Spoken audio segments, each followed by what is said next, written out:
Bonsoir, voici l'analyse technique du CAC 40 pour le 22 septembre. Alors j'ai attendu le discours de Yellen, donc là il est 20h30 passé, on est 20h40 maintenant, donc je l'ai entendu pour avoir un son de cloche et pour vous donner quelque chose du plus précis que je pouvais vous le donner. Donc alors qu'est-ce qui se dit? Le taux reste inchangé, mais ça elle a plus la force de le dire que de le faire. Pourquoi? Parce que donc l'économie n'est pas encore prête à repartir, du coup on ne peut pas remonter le taux. Si on remonte le taux, on va massacrer donc le peu de relève qu'il peut y avoir. Donc ne mettons pas de bâton dans les roues dans cette économie, restons au plus bas encore, même s'il faut rester encore quelques mois pour peut-être d'ici la fin de l'année le remonter. Mais là l'économie est trop, c'est balbutiant, donc on ne peut pas s'amuser à saper le départ de cette économie là. Demain matin, au niveau du calendrier économique, à 10h il y aura le bulletin économique de la BCE. 14h30 les inscriptions hebdomadaires au chômage pour les US, 15h gros rendez-vous puisqu'il y aura Draghi qui va parler, et 16h les ventes de logements existants aux US. Alors que la fête bat son plein aux US et notamment sur l'or, je ne sais pas si vous l'avez suivi, mais il y a des pips de plus de 1000 points actuellement, donc des variations, donc c'est très violent, donc voilà pourquoi je vous dis attention si vous tradez des indices ou des matières premières dangereuses, vous pouvez très rapidement vous retrouver à l'envers, donc soyez vigilants. Maintenant donc l'indice parisien lui aussi a eu son petit quart d'heure de folie, donc voilà pourquoi j'ai profité également de ce petit quart d'heure là avec les abonnés. Maintenant il est temps de laisser la place à l'analyse technique. Alors les nouvelles sont plutôt bonnes puisque l'économie va pas. Alors pourquoi je dis qu'elles sont bonnes? Parce que si on relevait le taux aux US, on avait donc une fuite en avant.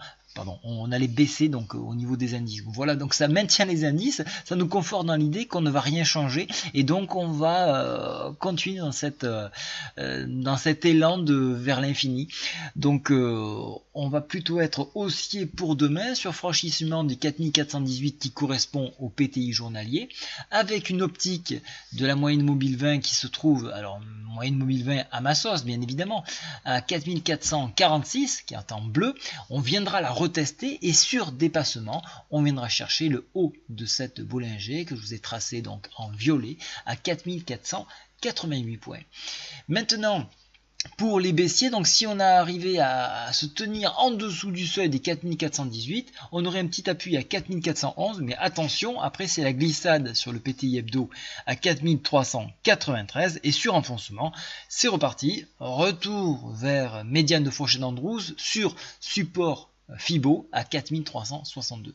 Mais globalement, au vu de ce que je viens de voir, on aurait plutôt tendance à repartir à la hausse puisqu'on ne touche à rien. Et quand on ne touche à rien, ça rassure les marchés.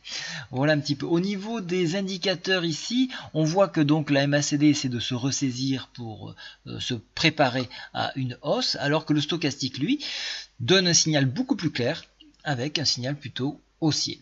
Voilà, donc sur le contact boursier, je vous ai mis donc les jours où j'avais un meilleur taux de réussite lors du trading depuis 2013, donc on a quand même pas mal d'historique pour pouvoir le comptabiliser, et vous pouvez vous apercevoir qu'il n'y a pas vraiment de jour où on est meilleur que les autres, si ce n'est le lendemain de reprise, donc le lundi où c'est un petit peu plus difficile puisque le marché est un petit peu plus moribond, un petit peu plus trompeur parce qu'on a des annonces économiques durant le week-end, mais sinon ça reste globalement stable. Donc je vous laisserai aller visiter donc les statistiques.